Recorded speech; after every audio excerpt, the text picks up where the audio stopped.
Question number 2. Is confidence hereditary?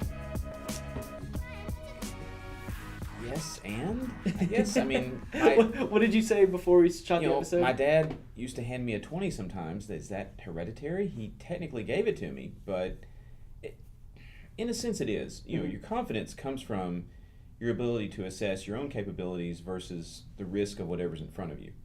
So if you've been taught that, that's just it's an unusual question. To some extent, yes, it is. If you've seen your parents or those around you take risks and succeed at those risks, then you are much more likely to emulate those behaviors. I think that the line between arrogance and confidence is a very thin one. Relating this question back to business, you've got to be your own biggest fan. You have to think that you are the bee's knees when it comes to business. Because if you don't believe in yourself, why would you think other people are going to believe in you? So confidence is very important. Is it hereditary? I don't know. I mean, I'm trying to think back to, like, my father is a very confident person. My mother is a very confident person. But I don't know if they pass that on to me. I think, like, from a nature nurture perspective, if you allow your children to test things and then you don't scold them when they fail, I think you're parenting them correctly. So indirectly, it might be hereditary through the other values your parents pass on to you. I want to link it back to a question that we answered in our last episode from the person who was asking whether to start a service business or a digital products business. The digital agency business requires you to have confidence in yourself, and we didn't talk about this much yesterday because when you're selling, Did you just say yesterday? Yeah, yesterday, the other day. Oh yeah.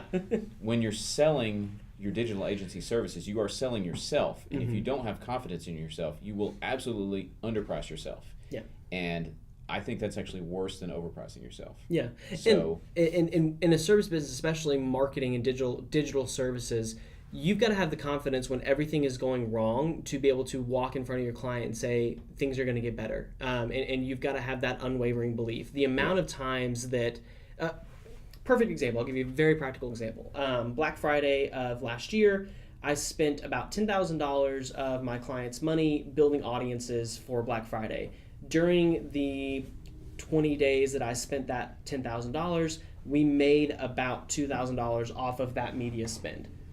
Not good numbers. My client calls me, is like politely like, "Hey, what are you doing?" And I had the confidence to make a bet against my thesis. My thesis was I build these audiences, I hold my breath for 2 weeks, 3 weeks, I nurture them along the process, and then on Black Friday, I'm going to go, gangbusters and sell. We did $100,000 of revenue the 3 days, Thursday, Friday, Saturday of Black Friday, sold them completely out of inventory. It was great. Having the confidence to be getting yelled at by a client because you're spending their money, and then also having the confidence in yourself that when it works, not saying, "Nah," but just being like, "Yeah, here's your $100,000, revenue." You have to be confident in yourself, and you've got to be in your own head. And I say this a lot. 90% of the time, I live between my ears. I listen to people's feedback. My parents and my people who are close to me know that I hear feedback, but very rarely do I care at all what people think. I desperately want people to like me, but on the same hand, I don't care if they do or not. I'm going to do what I'm going to do, and that's a very unpopular thing sometimes. But you've got to have that mentality. You've got to, if you're going and looking for confirmation from other people, you probably shouldn't be running a business because you've got to be confident enough to hold on to your L's as well as be proud of your wins. Yeah, and thinking about how you take advice from your customers. Yeah, they're the ones you're giving the advice to. You have to have the confidence to believe that when you say something to them, they ought to do it.